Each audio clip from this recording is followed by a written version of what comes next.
here at NDIA again, talking with Chris Gunderson about the Bending the Cost Curve PlugFest Plus. And Chris, why don't you tell us a little bit about your background and your involvement here? Well, I'm a Naval Postgraduate School research scientist, and I'm sponsored by Secretary of Defense based on my career in the military.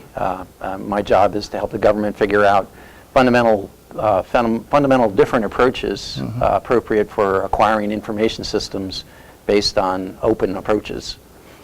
Okay, well, great. Well, we've talked a little bit, and you've talked about something that you call the knowing-doing gap. Can you elaborate on that a bit? Yeah, the knowing-doing gap, it's one of these industrial buzz phrases, and it's a truism that, companies need to evolve, and if you don't, you continue to do the same thing that's driving you out of the market share that you need to have, eventually you're going to become extinct.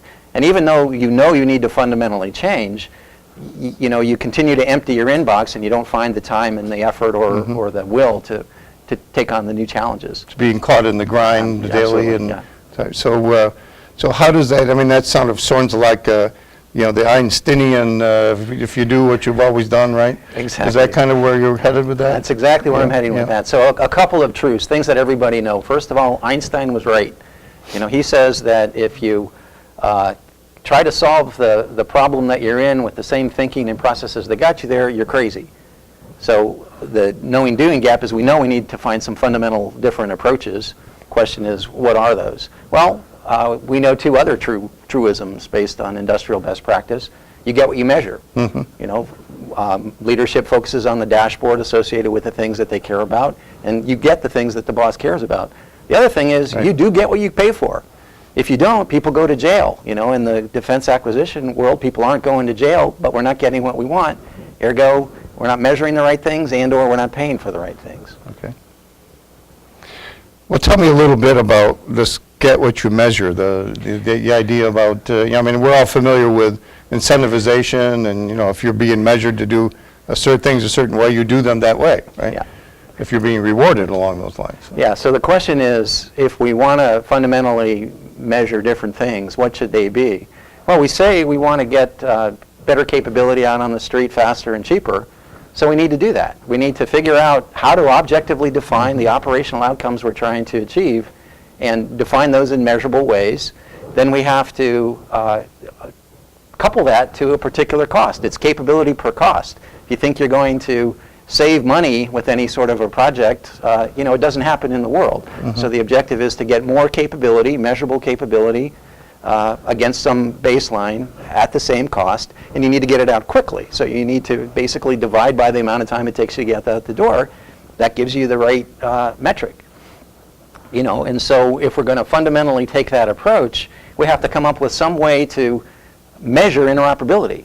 And I say both from an engineering perspective, how long does it take you to take an object, an application, a piece of technology, and configure it in your environment? That's a measure of engineering interoperability. You also have to measure operational interoperability.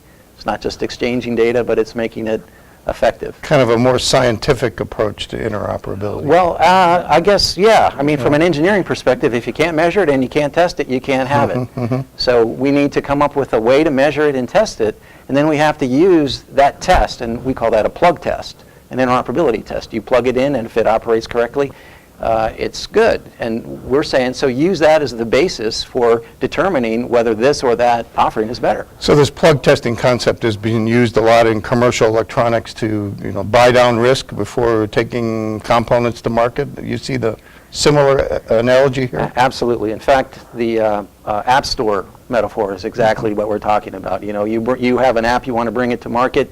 You come to an app store if you're a developer. Before you demonstrate that your application can configure in the market environment, you have to agree to a certain security model, a certain intellectual property rights model, a certain business model. Then when your application works, it's deployed, you get paid, and the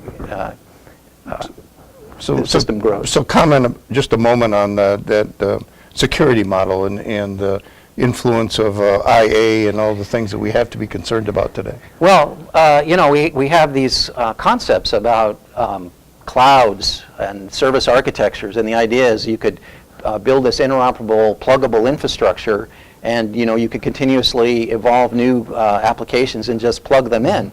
But if your security model is based on physical separation between these entities, that can't happen.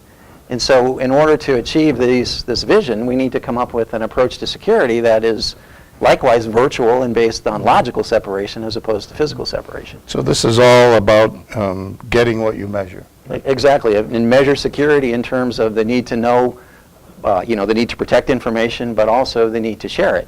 And if you can't do both of those things and you can't measure it, you don't know whether or not the security that you've invested in was worth the investment.